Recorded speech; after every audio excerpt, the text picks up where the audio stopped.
ராமனே சரணாதி பண்ணார், பலிக்கல, தோல்வி. எல்லாரும் சரணாதி பலிச்சதுங்கிறீரே, இவரே பண்ணலையா, பலிக்கலையானால்? பலிக்காது.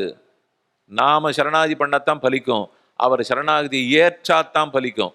யாரெல்லாம் ஏத்துக்கணுமோ அவர்களே பண்ண வந்தா அது எப்படி பலிக்கும்? நம்மகிட்ட என்ன இருக்கணும்னு சொன்னேன்? கை கூப்பணும், கால் ரெண்டையும் சேர்க்கணும். கையை கூப்பிட்டா ஒன்றும் இல்லைன்னு அர்த்தம், காலை சேர்த்தா போக்கடம் இல்லைன்னு அர்த்தம். ராமன் கையில் ஒன்றும் இல்லையான்னா? ராமனுக்கு போக்கடம் இல்லையா? ரெண்டும் இருக்கிறச்சே இவர் போய் சமுத்திரராஜன் இடத்துல வழி விடு சரணம்னார். பெரும் தப்பு. அவன் வழியே விடலை. யோசிச்சு பார்த்து, ஓ நம்ம தான் தேவையில்லாத யார் காலையோ விழுந்துட்டோம் போல் இருக்கு. தடி எடுத்தா காரியம் நடக்கிற இடத்துல கைகூப்பினா நடக்கவே நடக்காது. இது காட்ட வேண்டிய இடத்துல இப்படின்னு சொல்லிட்டு இருந்தா நடக்குமா? அதனால தான் ராமனுக்கு கோவம் வந்துடுது.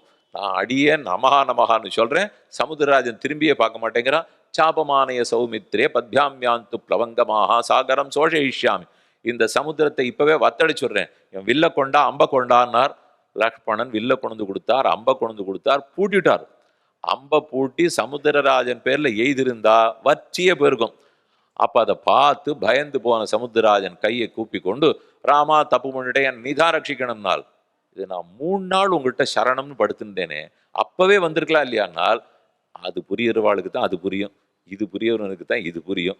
இத்த போய் மாத்தி பண்ணது ராமனுடைய தப்பு. லக்ஷ்மணன் சொல்லிகிட்டே இருந்தார், ராமா யாரையோ பார்த்து அடியேன் அடியேன்னு சொல்லாதே, சொன்னா இப்படித்தான் ஆகும். இது ராமாவதாரம் முழுக்க சொல்லி பார்த்தாரு, அவனுக்கு புரியல. அப்புறம் கிருஷ்ணாவதாரம் வந்தது, நன்னா கேட்டுங்க. அப்புறம் கிருஷ்ணாவதாரம் வந்தது. அர்ஜுனனுக்கு அடியேன் அடியேன்னு தானே இவர் தேர் ஓட்டியிருந்தார்.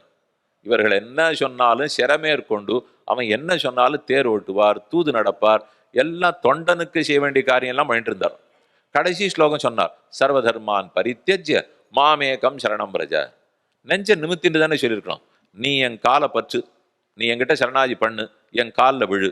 என் காலில் விழு நான் ஒருத்தரை பார்த்து சொல்லச்சே இப்படி சொல்லுவேனா?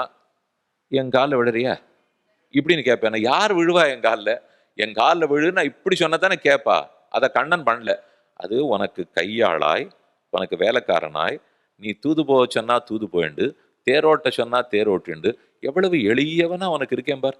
உன்னால ரொம்ப சுலபமா பற்ற முடியுமே. அப்படிப்பட்ட எங்கிட்ட சரணாதி பண்றியானால்? ஏற இறங்க பார்த்த அர்ஜுனன், இவரே நமக்கு வேலையாள், நாம் எப்படி இவங்கிட்ட சரணாதி பண்றதுன்னு தப்பா புரிஞ்சுட்டோம். ஓஹோ, லக்ஷ்மணன் அன்னியிலேருந்து இதைத்தான் சொன்னார் போல் இருக்கு. அடியேன் அடியேன்னு கண்ட பேரிடத்துல சொல்லாதேன்னு ராமாவதாரத்துல புரியல, நல்ல வேளை கிருஷ்ணாவதாரத்துல புரிஞ்சுது.